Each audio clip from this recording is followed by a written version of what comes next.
бар эже, сизден комментарий алсам болобу? Биздин мамлекет өз алдынча эгемендүү мамлекет катары кандай позицияда туруш керек? Биз Россия Федерациясынын субъекти эмеспиз, бирок тилекке каршы биз калктын кай бир катмарлары же биздин кээ бир мамлекеттик ишмерлер биздин мамлекет Орусия менен деген позициясын билдирип коюшууда да. Эми реалдуу кырдаалды ала турган болсок, биз чынында мурда эле субъекти болуп калганбыз. Эми ал чынын айтыш керек, субъекти болуп калганбыз. Болгондо да бүт жагынан көз каранды болуп атпайбызбы, саясий жактан, экономикалык жактан. Канча деген кыргызстандыктар жүрөт Орус Федерациясында. Ошол себептен көз карандылык абдан чоң. Ошондуктан биздин саясатчылар эч кимисин позициясын ачык айта албай атат да. Бирок ушул күнгө чейин байкап келатабыз. Владимир Путин Садыр Жапаровго кырын көрсөтүп атат. Ал байкалып эле турат. Ар бир жолугушуу кандайдыр бир маалымат кетеби, тоготпогондо бир мамиле кылып атат да. Балким ансыз деле сенин өз мекениңде акыбал жакшы эмес дегендей намек болуп калган жокпу? Жок, бул жерде баягы кичине көз карандысыз саясатты жүргүзүп баштаганына байланыштуу да, Кыргызстанчы. Чынында эле. Эми ОДКБнын мүчөсү байрактарды алып аткандан кийин бул Путинге жакмак беле? Албетте жакпайт.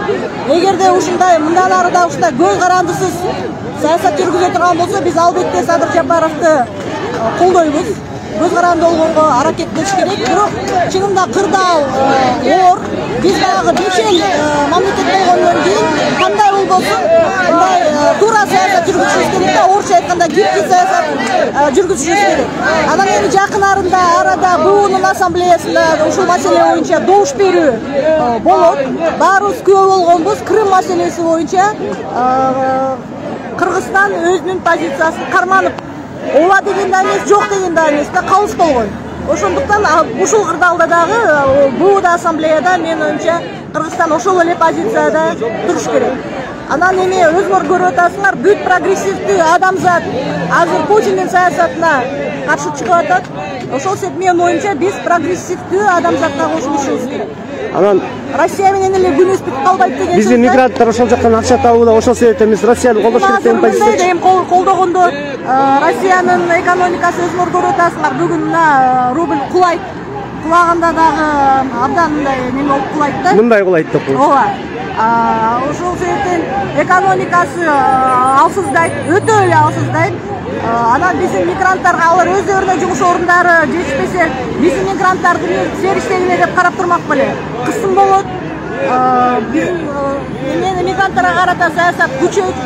Бияка кайтып келгенде аргасы болот. Андан көрө биздин бийлик ошол эми бул жерде жумуш орундарын камсыз кыла албагандан кийин андан көрө башка өнүккөн өлкөлөрдө айлык маянасы көбүрөөк, адам укуктары сакталган башка өлкөлөрдө ошондой жумуш орундарын таап бергенге аракет кылыш керек. Ошол саясатты азыр ошол жагынан иштеш керек да. Миграциялык саясатты өзгөртүш керек. Бир эле өлкөгө байланып калып ошондон көз каранды болуп турбастан, дүйнө жүзү чоң тапса болот, кыргыздарга жумуш орун тапса болот. Мамлекеттик камсыз кыла албагандан кийин ошол жакта саясат жүргүзүш. Саясий экономикалык блоктордун алкагында биз Орусия менен жакынбыз, батыштан алыспыз деп айтышат да. Биз аргасызбыз, жакынбыз. Бирок өзүңөр билесиңер, эми бул мактаганлык эмес. Бакиев өз учурунда өз алдынча орустардан көз каранды саясат жүргүзгөнгө аракет кылган. Анын кандай болуп бүткөнүн көрдүк. Бул баягы апрель окуяларынын бирден бир себеби да.